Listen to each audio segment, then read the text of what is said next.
شلom علیکم. ادامه میدیم پارشای ویقرا. اگه اشتباه نکنم فصل دوم هستیم. بت پاسوق دالت اگه اشتباه نکنم. بخی تقریب قربان مینخا معفه تنور. واقعیت کسی که تقدیم میکنه وقتی تقدیم میکنه یه قربانی مینخا آردی که پخته میشه در تنور. سولت خلوت مسوت بلولود و شمن ارقیقه مسوت مشوخین و شامه. این نوع قربانی که میاره دوباره سولت گفتیم ترجمهش آرد اعلا، آرد خوب باید بیاره. از نوع گندم گفتیم. بعد گفتیم که خلوت یعنی چی؟ قرص مسا مخلوط شده با روغن یا مساهای ارقیقه مسوت، مساهای نازک مشوخین و شامه مالیده شده با روغن. خب میفرماید راشی پاسوق دال چهارم بخی تقریب گمه شام مرحله عالم مینخد معفه تنور. چگونه این صورت میگیره؟ چه کسی باید این قربانی رو بیاره؟ اون موقع یکی از قربانی ها که می آوردن خودشون داوطلبانه می آوردن. آقا خودش گفته بر روی من باشه، یعنی من میارم یک قربانی از این نوع آردی که پخته میشه در تنور، نصب کرده که اینو بیاره.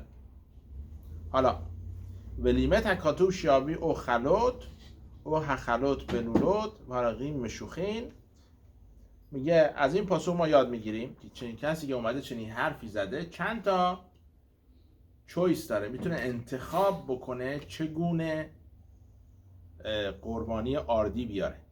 میتونه به صورتی باشه که خلوت باشه، قرص نون باشه یا مسا، او رقیقین باشه. رقیق نوع نازکترش بوده که باید باشه مثل ویفر که ما داریم. او چی باشه؟ خلوت بلولوت، این خله هایی باشه، قرصه باشه که قاطی شده با روغن. یا رقیقین چیه؟ رقیقین روش روغن میمالوندن، یعنی یه نوع بوده که باش توی خمیرش روغن میریختن، یه نوع بوده وقتی که میخواستن که بپزنش روغن روش میمالوندن. و نخلقو رباطن و بیمشیخاتان. بزرگان ما سر این بحث دارن که چگونه روی این روغن میمالوندن. یه شمریم مشخان و خوزر و مشخان از شکالا کلشم شبلوک. بعضی میگن میدونی چجوری اینو میمالوندن روی این؟ انقدر میزدن روش که در این بلعیده بشه. تمام این روغنی که به اندازه 1 لوگ بوده استفاده میکردن. شکل همه ناخود تونوت لوگ شمه. میگه هر قربانی آردی که می آوردن باید 1 لوگ به اندازه لوگ روغن داشته باشه. مشخان که مینخی چی بوده؟ قبلا یادتون باشه گفتیم چگونه روش میزدن؟ به شکل خی. خی یک حرف یونانیه، به اون صورت که حرف نوشته میشه اینو روی این میمالوندن به اون شکل. اوشار هشمن و بقیه اون روغن رو نعخال بیفنه اسمو میخوردن، یا بهتر بگیم میسوزوندن، یعنی نابودش میکردن. نعخال اینجا خوردن معنی نمیده. کلمه اخیلا خیلی موقع معنی از بین بردن میده. از بینش میبردن به تنهایی که توسط کهنی. حالا این گفته اینجا اگه نگاه بکنید توی راشی گفته اینو میخوردن یا از بین میبردن توسط کهنی. دقیقا مشخص است که روغن که اینو نمیخوردن، از بین میبردن. به نظر میاد که گمارای مناخوت اگه بریم نگاه بکنیم صفحه 75 برگ اول اونجا توضیح میده که به چه صورت اینو عمل میکرد. به حال حالا ادامه میده ما تعمل عمر بشمن شنه پامی. اگه نگاه بکنیم توی تورا این پاسوق دالری که ما خونیم 2 بار گفته بشمن، یه بار گفته قاطی شده اون خمیرش با روغن یا شده مالوندن روغن بر روی اون. چرا 2 دفعه گفته؟ لحقشیر شمن شنی بشلیشی که اجازه بده که استفاده بکنن از روغنی که دفعه دوم و سوم از زیتون خارج میشه. منظور چیه؟ اگه یادتون باشه برای منورا ما گفتیم تنها روغنی که میشه استفاده بشه چه روغنیه؟ قطره اول. یه قطره فقط؟ بعد حالا اینجا میگه اینجا نه اینجوری نیست. روغن دوم و سوم و بعدی اینا همش میشونه استفاده بشه. یعنی تنها جایی که ما در تورا میبینیم که باید روغنش بسیار بسیار خالص باشه، بهترینش باشه، روغن منوراست. اینجا 2 دفعه گفته بشمن که ما یاد بده که روغن دوم و سومی هم که از زیتون خارج میشه اینجا قابل استفاده است. به این ساریخ شمر ریشون الان منورا، فقط بنای منوراست که ما روغن اولیه رو احتیاج داریم. چرا؟ شنوه مربو راجع به روغنی که استفاده میشه برای این منورا گفته کلمه زاخ استفاده شده. زاخ یعنی خالص. به شانین و بیم ناخود کن همه ناخود ها افیود لیفنه قمیساتا. حالا قسمت بعدی ما روغنش رو یاد گرفتیم. دیگه حالا بیان ببینیم راجع به این صحبت کنیم که به چه صورت اینا رو میپختنش. دیگه تمام این مناخود، این قربانی آردی که ما داریم صحبت میکنیم، چیکارش میکردن و میپختنش. قبل از اینکه چیکارش بکنن اون با 3 انگشت ازش چی بردارن؟ به قول معروف این قمیصا میکردن، قمیصاتان. کل همه ناخود هافیوت لیفنه قمیصاتان به نیقماسود الیده پتیتا. بعد اون چیکار میکردن؟ می اومدن از این ور می داشتن با 3 انگشت، موقع اینا به هم دیگه میچسبید پخته میشد، یه خود سفت شده بود. جالبه، از این راشی به نظر میرسه که ما همیشه خب میگیم که موقعی من قمیصا کنن آرد در میدن، راشی میگه نه. اینجا چیکار میکردن؟ از اون قسمتی که پخته شده، بیک شده ور می داشتن. کولان با اود اسر خلوت. حالا قربانی چجوری بوده؟ 10 تا قرص نون یا مسا درست میکردن و همون با رقیقین. اونایی که گفته راجبشون رقیقین که یه نوع دیگر نون یا مساست، با اسرار رقیقین 10 تا از نوع رقیقین می آوردن. این خیلی چیز جالبی که راجب قربانی اینجا گفته که به چه صورت این قربانی پختنی یا بهتر بگیم بیکی که توی تنور درست میکردن به چه صورت اینو تقدیم میکردن. بعد توضیح میده پاسوق 5 هستیم. 1 پاسوق قبل از شلیشی و این مینخا الهم خوت قربانی خواه. بعد این قربانی که شما میخواید بیارید از نوع آرد، قربانی بود که توی ماهی تابه باید درست میشد. توی تابه. سولت، دوباره کلمه سولت آرد اعلا باید باشه. بلولا مخلوط شده. بشمن با روغن. مساتیه باید چی باشه؟ مسا باشه. نمیتونه چی باشه؟ نون باشه. بیشتر قربانی های آردی که می آوردن توی بیت المقدس از نوع مسا بوده. آره حالا بذارش ببینیم کدومش بوده، ولی به هم بیشترش مسا، همه شد نمیدونم کدوم به کد به جزش اینا رو داشتم باید ببینیم، ولی بیشترش مسا بوده. حالا مسایی که ما میگیم اون مسایی نیست که ما فکر میکنیم. یه نفر تو خودش میگه خب مسا باید حتما نازک باشه. تو زمانا خیلی قربانی که میبردن آردی مسا بود ولی کلوف بود. بلد بودن درست کنن مسای کلوفت. مثلا شما پیتا که میخورید اینا مساشو درست میکردن، یعنی آردش ور نمی اومد، یه جوری هم میپختنش که خوب بپزه و ور نیاد، داخلش همش کاملش پخته بشه. پس این نوع قربانی بوده. 2 تا پاسوق قبل از شلیشی هستیم. میفهمید از راشی در این پاسوق و این مینخا الهم مخوت شما هر حالا مینخد مخوت. چگونه به این صورت ممکنه که باید روی ماهی تابه بیاره این نوع قربانی رو؟ موقعی که نذر کرده، موقع نیت کرده، گفته من رو خودم قبول میکنم قربانی بیارم از نوع آردی در ماهی تابه. اینجوری گفته. و میفرماید اخله هو شهایا و مقداش شوافیم و مینخازوی الهاور به شمن و که انو عمق الاساف. میگه آقا یه ظرفی بوده، میگه ما خب بهش چیزی ماهی تابه در بیت المقدس مخصوص این کار بوده که استفاده میکردن برای درست کردن این نوع قربانی آردی که ما داریم صحبت میکنیم راجبش. و به چه صورت بوده؟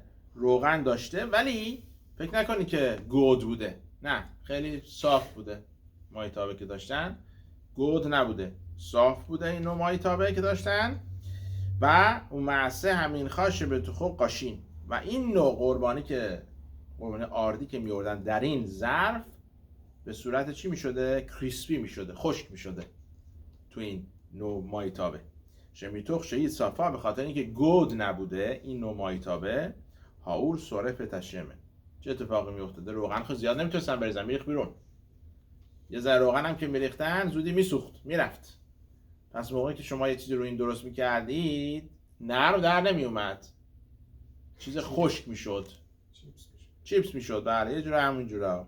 به خولان تونوت شالوش متنوت شمن، 3 دفعه بر روغن میریختن و معذرت میخوام 3 مرحله روغن ریزی داشتیم در این موارد. یسیقا که میشه یعنی روغن ریختن، اوبلیلا که باید با خود آرده قاطیش میکردن، اومتن شم بیخلی قدم لعصیاتا، یه مقداری از روغن هم میریختن قبل از اینکه این چیه این درست بشه، میخوان اینا رو قاطی بکنن. یک نوع روغن میریختن روی این ظرف، پس 3 مرحله داشته که این روغن ریخته میشه. بعد گفته سولت بلولا و شمه، این نوع آرد اعلا قاطی میشه با روغن. ملمت شبوللان به اودان سولت، میفرماید اومده به ما یاد بده که این نوع روغن ریزی باید چیکار بکنه باشه؟ همون موقع که سولته بعد ازش استفاده بشه. به این معنا که گمارای مناخوت توضیح میده در فصل همون صفحه 74 برگ دوم که باید این روغن در تمام مراحل بهترین آرد رو استفاده میکردن که آردی نباشه که اعلا نباشه. و آرد اعلا یعنی هیچ گونه چیز دیگه درش نداشته باشه، بهترین آرد باشه از روی گندم هم بوده. خب ما میریم سر پاسخ بعدی، پاسخ واب. یک پاسخ قبل از شلیشی.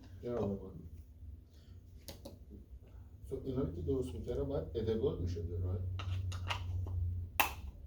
مسائل اکولوژی چجوری ادگاره؟ چه رای داریم؟ شما لفا نخوردید؟ شما مسائل تمانیان خوردید؟ باید یا هوا خوردید. به حال سوال نیست این حتما بلد بودن درست. هرچی که درست میکردن باید یه جوری باشه که ادگار باشه. بله. نه اینکه همه رو بسوزونن. نه اینا چیز میکردن، سوزوندن نبوده. That was my question. It was edible or یه مقدارش اینا میخوردن اصلا. ببینیم پاتوت اتاه پیتیم و یا سخت آله هاشمن میخوای. حالا میگن اینا باید تیکه تیکه بکنی بریزی برای روغن. این نوع میشن قربانی آردی تو این صورته. میفرماید پاتوت اتاه پیتیم چیکار میکردن؟ یا تیکه تیکه میکردن. منظور چیه؟ لربوت کل همه ناخود هنیافوت قدم قمیسا لیفتیتا. اینا رو که میخواستن گفتیم مرحله داریم به اسم قمیسا. طبق ناراشی در راشی قبلی برامون توضیح داد. موقعی که میخواستن قمیسا بکنن یعنی چی؟ با این 3 تا انگوش که برمی داشتن گفتیم بعد از پختن انجام میشده، بعد از اینکه در تنور میرفته انجام میشد. برای همین باید چیکار میکردن؟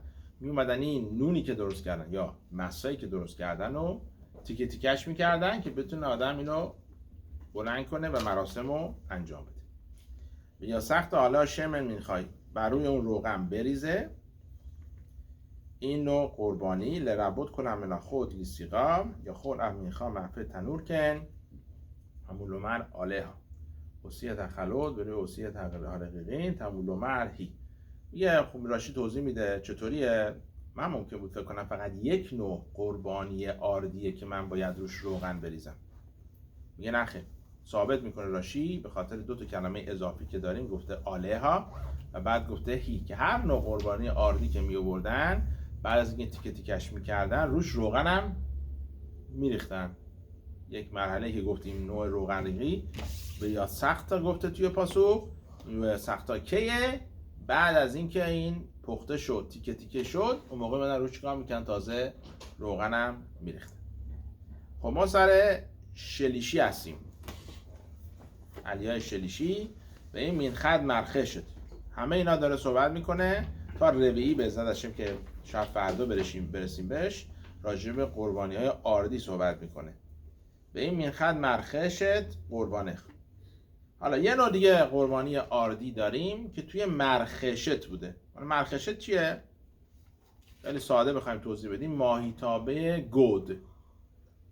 قبلی گود نبود، یکی ماهیتابه گوده. چف بوده گود. چه؟ یکی چف بوده یکی گود. بله قبلی که گفتیم گود نبود، مخوت بهش میگفتن، به این میگن چی میگن؟ مرخشت.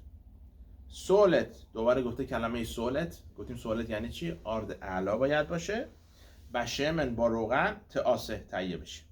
خب راشی برام اینو بیشتر باز میکنه، میفهمه از راشی پاتوت اوتاه پیتیم لربوت کل همه نحوت هنافوت قدم قمیسا. معذرت میخوام، من رفتم پاسخ قبلی، من پاسخ زین هفتم تو راشی. مرخشت چی بوده؟ کلیهو، یک ظرفیه بهش میگن مرخشت. چی بوده این؟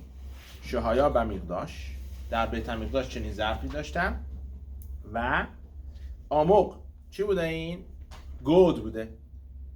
امیتوق شی اموقام شمناه صابور بن هاور صرف. چون که این روغن درش بوده، روغن پخش میشده داخلش، نمیریخته بیرون دیگه، عمیق بوده مثل مایتابه های ما. این روغن رو نگه میداشته در خودش و آتیش این نوع خمیر رو نمیسوزونده. خب لفیخاق معصه مینخا از این لطوخا روخشین. چه اتفاقی میافتاده؟ مثل پنکیک میشده. پنکیک دیدین چجوری میشه وقتی میذاش توی مایتابه پخش میشه، این ور اون ور میره. اینا بهش میگن چی؟ روخشین. یعنی چی؟ مثل حیوانایی که رو زمین میلولن میرن، شون هم میگن روخشین، رو زمین میلولن. خمیره هم تو روغن این ور اون ور میره. مثل خزندگان که ما میگیم تو فارسی. دونات بوده. چه؟ دونات بوده. هرچی بخواهش بذاری. حالا میگه کل داور رخ علیده مشقه میره که روخش اوننیه. هر چیزی که رخ نرمه و در روغن قرار میگیره به صورت این ور اون ور میره، مثل یک ماری که رو زمین میخزه. برای بهشون میگن اینا به این ظرفه میگن مرخشت، از اون ریشه روخشی میاد. پس پاسوق هشتم هستیم. خط دو تا پاسوق بعد از شلیشی. به هوتایت همینها بیار اون قربانی آردی رو اشر یه آسه معل لحشم که تهیه میشه از اونها در جلوی هشم. به هیقریوای لکوهن نزدیک کنه اونو به کوهن و گیشان همیز به یخوا بیاره اونو نزدیک قربانگاه. حالا ببینیم منظور چیه. به نظر میاد از اینجا به بعد دیگه برمیگرده رو همه قربانی های آردی. ببینیم راشی برامون چی توضیح میده. اشر یاسه معله میخواد همینیم همون. بله تمام این چیزایی که ما تا حالا گفتیم تا الان قربانی آردی، مرحله بعدیش چیه الان میبینیم. مهیقریوا بعد چیکار کنه؟ بیارتش این قربانی رو به آله های لکوهن. صاحب این قربانی رو میاره پیش کی؟ پیش کوهن. به هیگیشا و کوهن ور میداره اونو، کوهن نزدیکش میکنه. این هم میزبیخ به میزبیخ مگیا لغرن درومید معرابیز چل میزبیخ. میاردش اونجا، میذاردش در قسمت درومیت معرابیت، جنوب غربی میزبیخ. پس این قربانی ها کدوم قسمت می آوردنش؟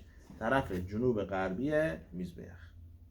ادامه میده پاسوق نهم هستیم. تت میفرماید و هریم هکوهن مین همین ها ادسکاراتا.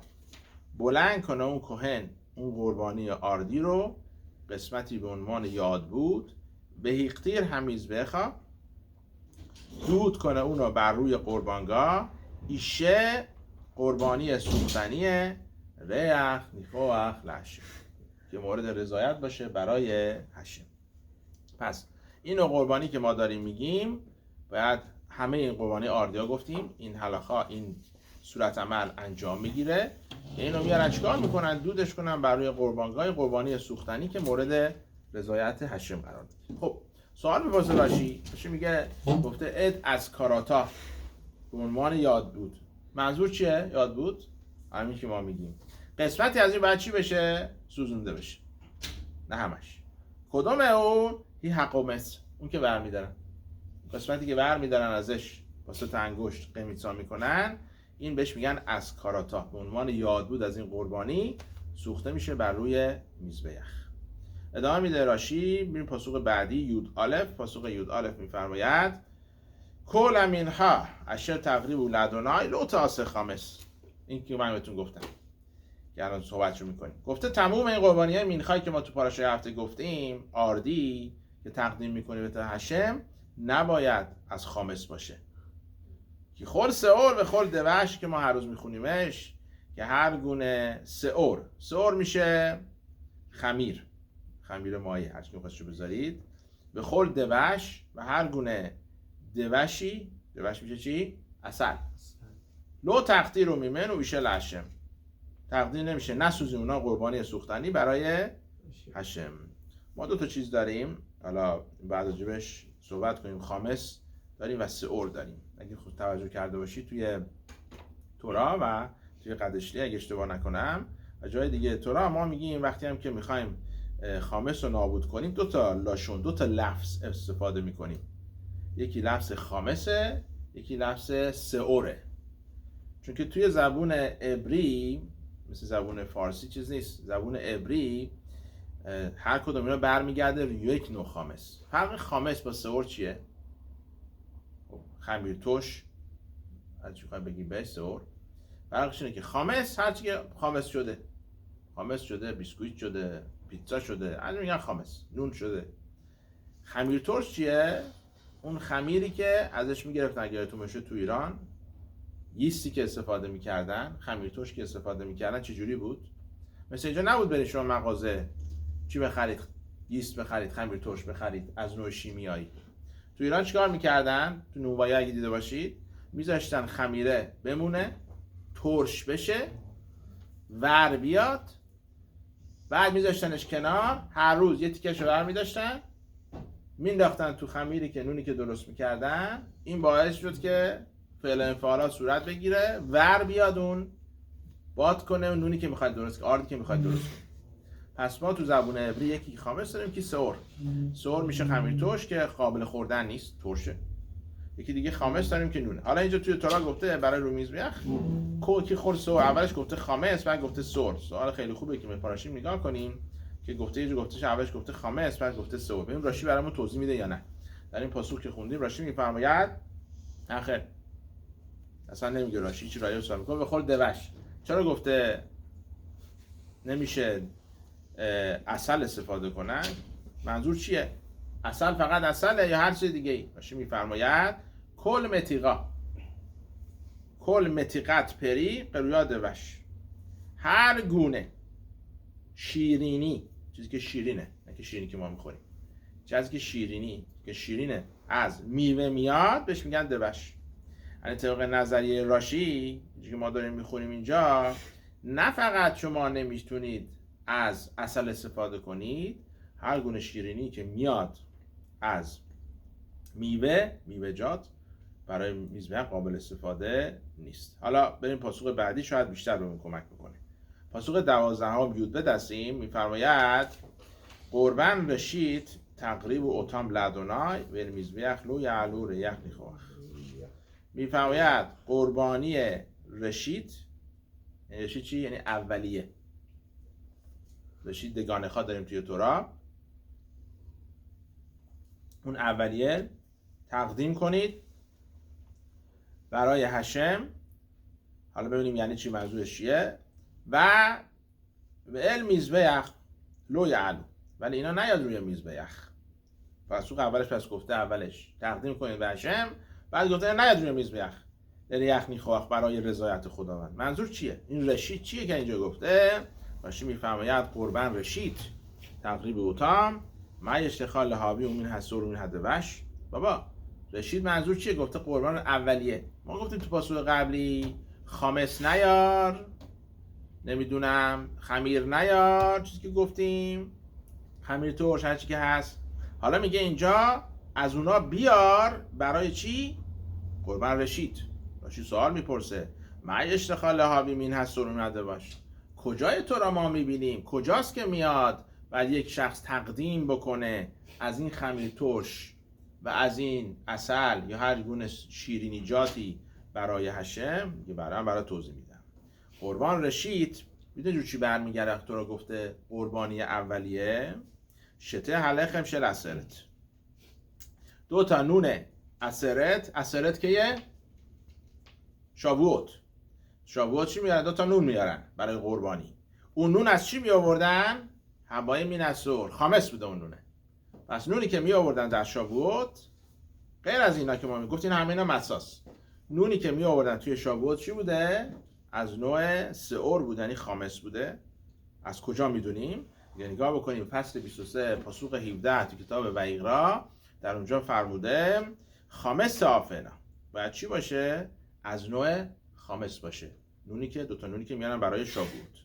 پس این شد رشیت که گفته از این دوتا قبلیه که گفتم رو میز به یخ نیارید بیارید جای دیگه. کجاست؟ اولیش ما دیدیم خامس، دوتا نونی که برای شابوت میارن.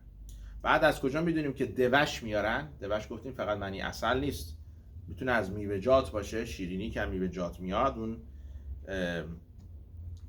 مثل عسل مانند، شهد مانند. میگه او بیکوری مینه دوش که ما بیکوره تعنیم اوتماریم. داریم نوبرانه‌ای که میآوردن در شابوت از میوه‌جات، اینجا منظورش همینه.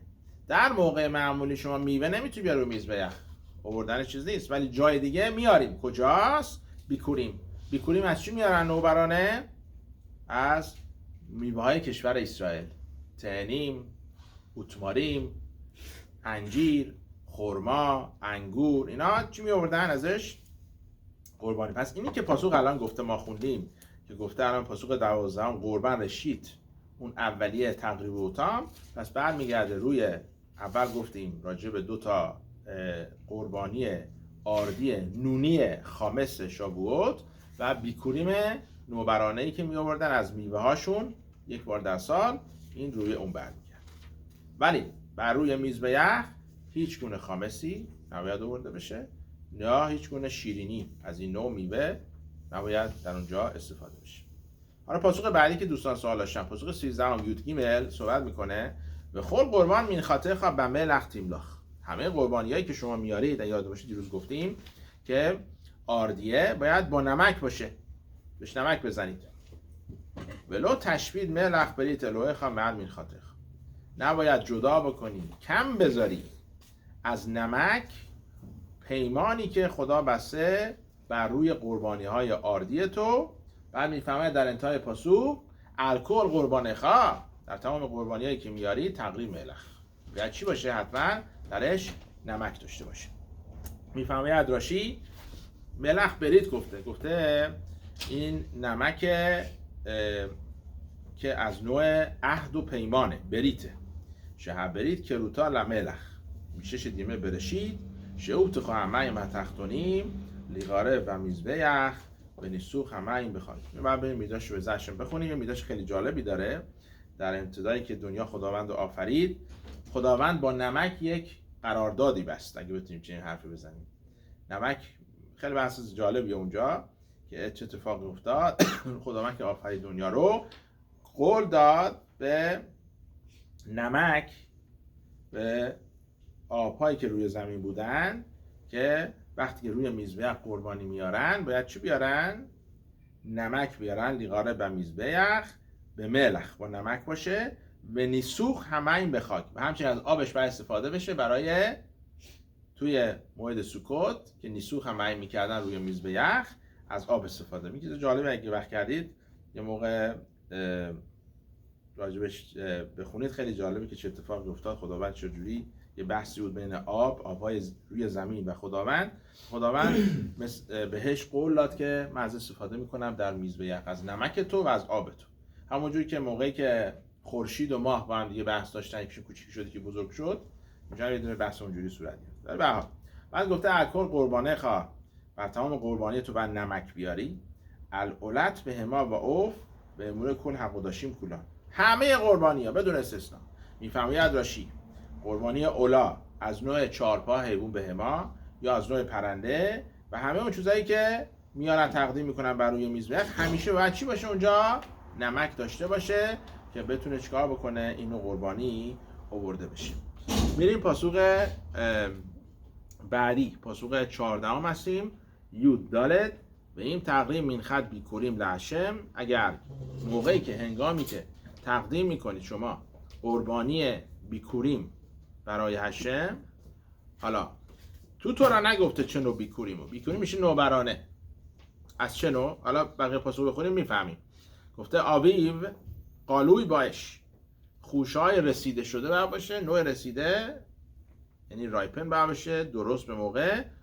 قالوی یعنی چی؟ رست داده شده، بو داده شده توسط باش، آتیش. گرس کرمل. حالا گرس کرمل ترجمه خیلی فارسیشو بخوایم بگیم منظور خورد شده به صورت درشت، بهش میگن گرس کرمل. تقدیم کن این قربانی نوبرانه خودتون. خب این راشیش یه مقدار زیاده، ما امروز نمیشونیم بخونیم، بذارشم فردا پاسخ 14 رو دوباره ادامه میدیم و بقیهش رو میخونیم که یادتون باشه فقط فردا ما 2-3 تا پاسخ قبل از روی هستیم که راجع به این قسمت صحبت میکنیم. خب ما میریم سر حلقه‌های شبات، داشتیم حلقه‌های شبات میخوندیم ملاخ‌های شخیتا، چه کارهایی وابسته است به شخیتا کردن. صحبت کردیم راجع به کتک زدن تو روز معمولی، روز شبات، که شبات بدتره از روز دیگه و چگونه مجازاتش خیلی زیاده. حالا صحبت دیگه که میتونیم امروز بکنیم راجع به این نوع موضوع، خیلی چیزا هست که اینجا صحبتشو میکنه، من نمیدونم همش اصلا احتیاج باشه که ما صحبت بکنیم یا نه، چون خیلیش برای ما قابل استفاده نیست. به عنوان مثال یکیش میاره اینجا، کسی که روز شبات اگه رفته باشه نیویورک یا جای دیگه، خیلی جاها آبایی که داشتن، حالا امروز تو نیویورک هم این مقداری بعضی جاش هست، آبا توش حشره داره، یعنی آب معمولی که تصفیه نشده توش حشره داره. خب حالا بگذاریم میشه خوردش نمیشه خوردش و اینا، اون سوال جداگونه است. سوال ما سر اینه که ما میخوایم روز شبات بیایم با این دستمون رو بشوریم، آیا مسئله داره یا مسئله نداره؟ من رفتم اینجا آب چاهه، آبش تمیزه، ولی خب میدونم حشره داره، میتونم دستم روز شبات باش بشورم یا نمیتونم؟ سوال سر چیه؟ ممکنه چیه بیا یکی بگه میدونی چیه، موقع که شما دستتون میشورین حشره رو میکشه، خب کشته میشن اینا، میتونی چنین کاری بکنی نمیتونی بکنی. یا این چیزی که هست، مثلا سوالی بوده، مثلا یک دفعه تو اسرائیل خواستم برن توی یشیوا، شب شبات بوده، بعد میخوام برن توی یشیوا جلوش پر مورچه شده بوده، همه روانیم وایساده بودن نمیتونستن برن توی یشیوا، گفتم رو اینا بریم پا بذاریم اینا میمیره.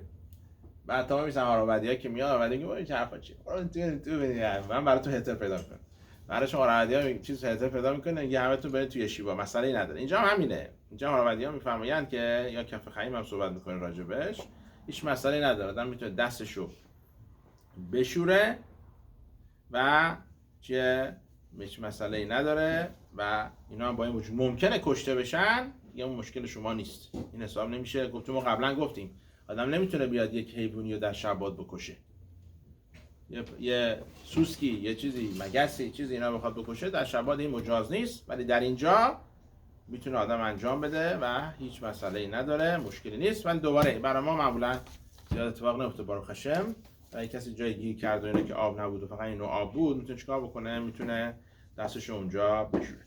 ما میریم سر سفر مسیلت یشاریم، داریم صحبت میکنیم راجع به اینکه یک یهودی به عنوان اینکه بخواد به درجه خسیدوت برسه، خسیدوت گفتیم یعنی آدم باید صدیق بشه اول، بعد درجه بالاتر داریم خاسید بشه.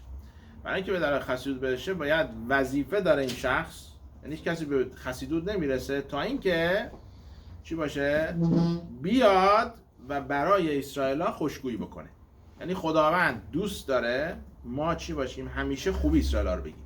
حالا هر چقدر اسرائیل میخوام بد باشه، نفر میاد میگه این لس آنجلس خراب شده، همشون هیچ کدوم اصلا هیچکی شبات نگه نمی‌داره، هیچکی کار نمیکنه، اون کار نمیکنه. خب ممکنه حرفش هم درست باشه، ولی خدا زیاد خوشش نمیاد، چون میخواد خدا یکی رو میخواد که سنگوریا باشه اسرائیل. سنگوریا یعنی چی؟ وکیل مدافع، چیز نباشه، داستانی نکنه، نیاد بگه بدی اسرائیل ها، هرچی هم که میبینه همیشه دنبال چی باشه؟ خوبی اسرائیل ها. پس خواه وظیفه هر کدوم از ماست که این وظیفه رو انجام بدیم. و گفتیم دفعه قبلی که هر کسی به درجه رهبری برای اسرائیل رسیده که بزرگترش مشه ربنو بوده، کسی بوده که همیشه خوب اسرائیل رو میگفت. یعنی تو بدترین موارد موقعی که مشه ربنو میرفت پیش هشم، هیچ وقت نمیاد بگه اینجوری هم اونجوری. آقا تقصیر خودت کردی، اینا گشتی اینجا این کارو بکن اون کارو بکنن، پول بهشون دادی، الان رفتن گوساله درست کردن. اگه نداده بودی میکردن. مثالی که میزنه واقعا ترسناکه. مشه ربنو راشی میفهمید، میگه مشه ربنو میره پیش هشم میگه شما یه نفر رو پول بنداز گردنش، بذار در خونه خانمای خرابکار. چیکار میکنه؟ خب میره خراب میکنه. جرأت میخواد چه حرفی زدن به هشم مشه ربنو. مشه ربنو همیشه خوبی اسرائیل پیش هشم. درسته که میومد پیش اسرائیل بهشون پند درز میداد، اونو میکرد تو مسئله نیست، ولی موقعی به هشم میرسید واقعا برای اسرائیل وای میستاد. برای همین هم هشم مشه ربنو خیلی دوست داشت، به خاطر که مشه ربنو همیشه دنبال خوبی برای اسرائیل. برای همینم اینم باید بگیم که یک دفعه که مشه ربنو بده اسرائیل رو گفت، هشم خیلی بدش اومد. موقعی که اومد گفت اینا اسرائیل برای چی اینا رو میخواین نجات بدی؟ لا شهاره گفت چی گفت؟ مشه ربنو تو نمیاد این کارو بکنی. آره کسی دیگه بود. تو همیشه باید باشی من منهیک، کسی که میشه رهبر اسرائیل و همیشه خوبی اسرائیل رو بگی. پس اینه که آدم خیلی خیلی باید مواظب باشه. ما خیلی چیزا میبینیم، خانواده، دوستا، آشنا، همسایه، ولی اگه آدم واقعا به بزرگی برسه باید کسی باشه که همیشه خوبی اسرائیل رو بگه. امیدواریم که همیشه بتونیم خوبی رو توی یک نفر دیگه ببینیم.